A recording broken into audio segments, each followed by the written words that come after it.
नमस्कार, माझं नाव योगेश कमलाकांत देशपांडे, राहणार पाटस, तालुका दौंड, जिल्हा पुणे. हे माझ्याकडे सोने आणि हिरे नावाची बैलजोड आहे. 2024 रोटी घाट काढण्यासाठी तुकाराम महाराजांच्या रथाला ही बैलजोड लावलेली आहे. आणि 2024लाच परत काळेवाडी ते आळंदी या कार्तिक वारीसाठी माऊलीच्या रथाला लावलेला मान मिळालेला मानकराची ही जोडी. हे गेले 4 वर्ष झाले माझ्याकडे बैलजोड आहे. एकाच आता दाताच्या विषयी घेतलं तर हा दाताला जोडलेला आहे आणि तो आता कडदाती करतोय. म्हणजे हा कमीत कमी 8-8.5 वर्षाचा आहे, तो 7-7.5 वर्षाचा बैल आहे.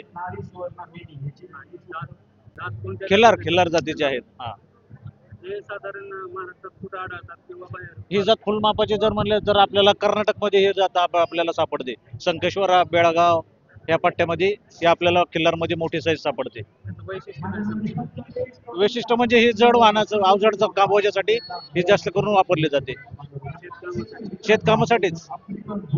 याचं खाद्य काय असतं? त्याला 2 टाइम खुराक आहे. हरभरा चुनी, तूर चुनी, मका बारडा, सरकी आणि शेंगदाणा पेंड. दिवसातून 2 टाइम यांना खुराक दिला जातो. थँक्यू, धन्यवाद.